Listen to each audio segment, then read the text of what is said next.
Hello, friends, and welcome back to the next live stream.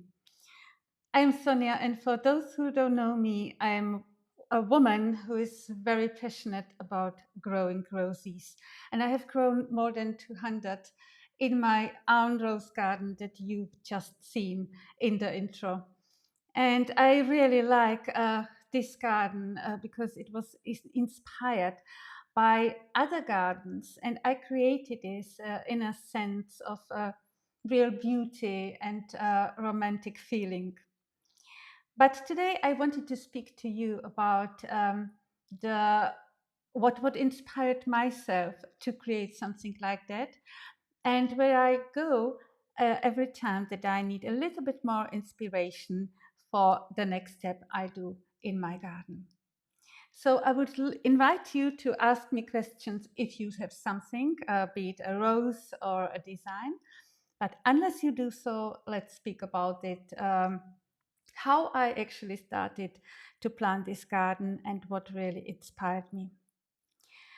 If you have seen my past or last video, I took you to a very grand rose garden that is near Frankfurt in Rose Village, Steinfurt.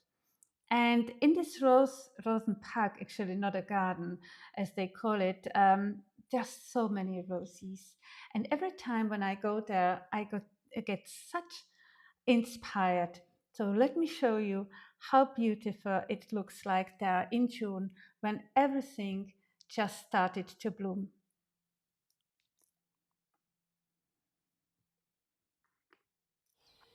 So this is still my rose garden, but this is the garden of Rosenpark Dräger. Oh, this is so beautiful. Maybe we just put some more music on that. It's unbelievable, honestly.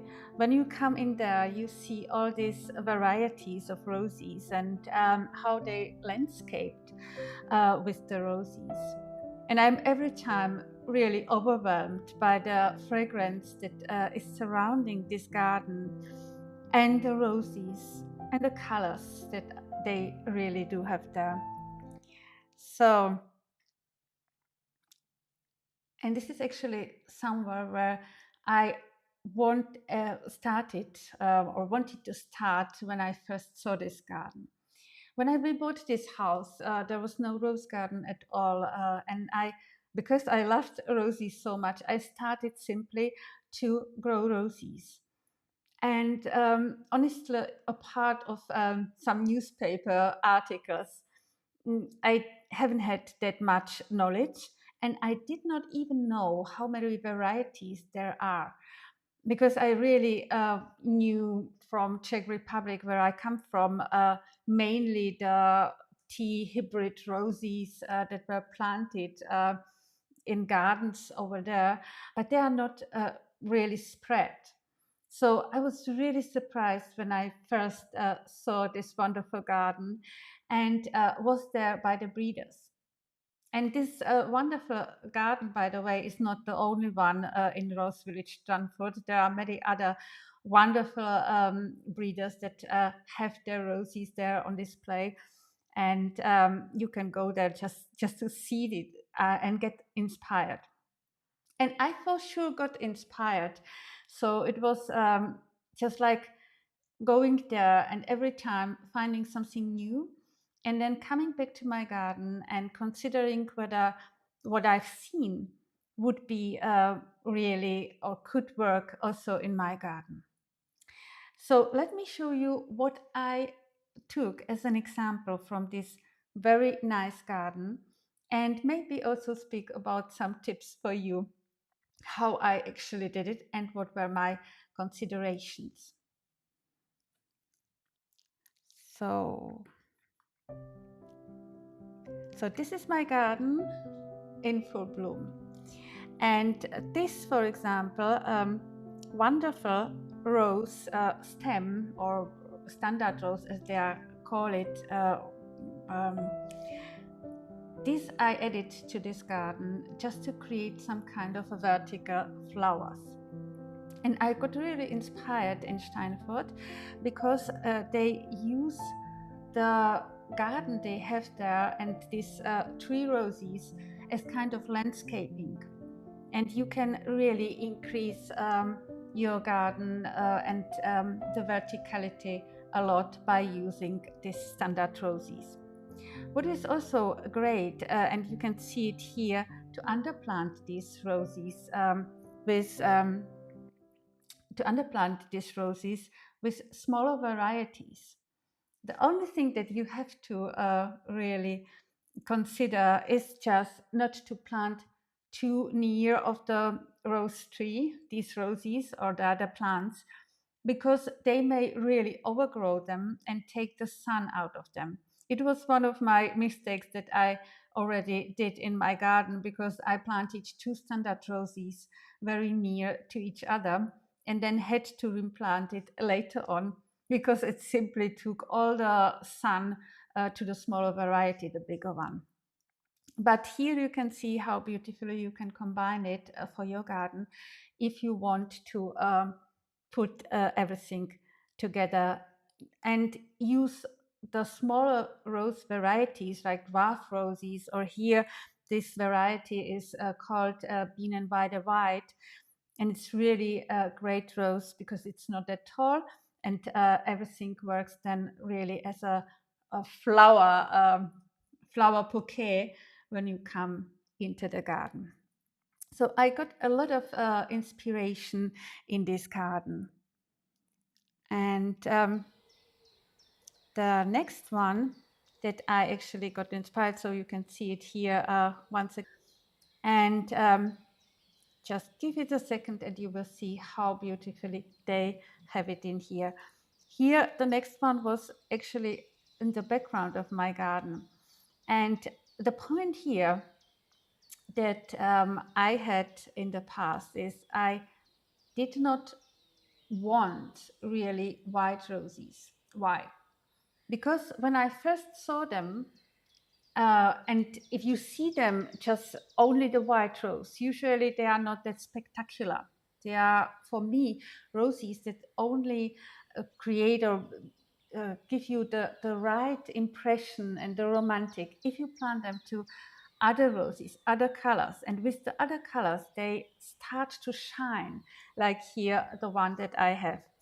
And I've seen this, how it works with the white roses already at the breeder. And look at this wonderful Schneewittchen. This rose looks simply beautiful. And it is just that something like this you can inspire you. So I only recommend to go somewhere like this, or just watch that can take you there. And here, for example, this is a wonderful example how you can grow roses on a wall. And again, it inspired me that I could possibly do it as well, because I think that this wall is not the real one, the very sunny one.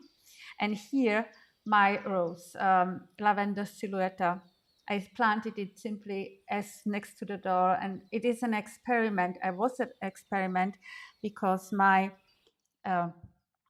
this rose does not get that much sun, but I wanted simply to have roses everywhere.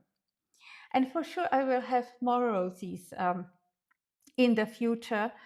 This is one of the, and just let me show you, one of the,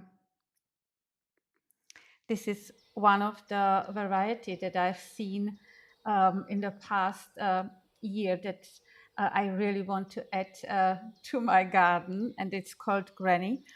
I think that it's simply very romantic, and this is the second one, the a little bit paler one here in September, that I actually seen somewhere else and got inspired to put it into my garden.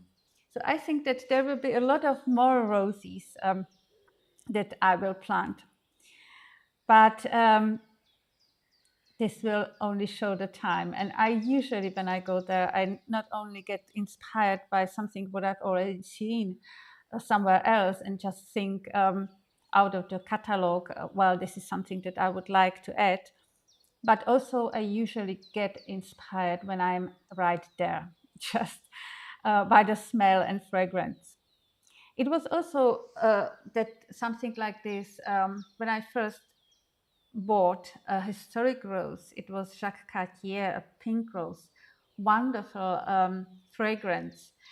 And I only bought it because it was on the ground in the pot, and the fragrance simply was that strong that I was guided to this rose.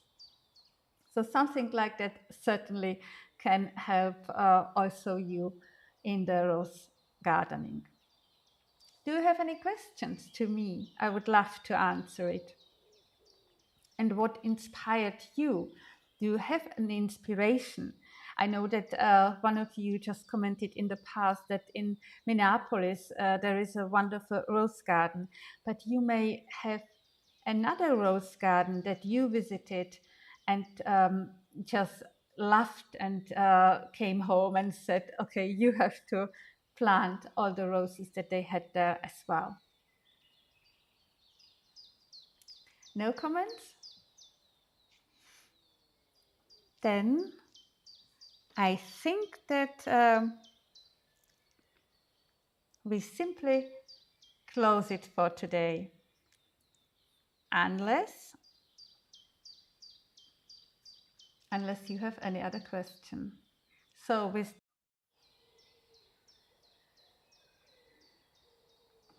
okay, we have found a finish button and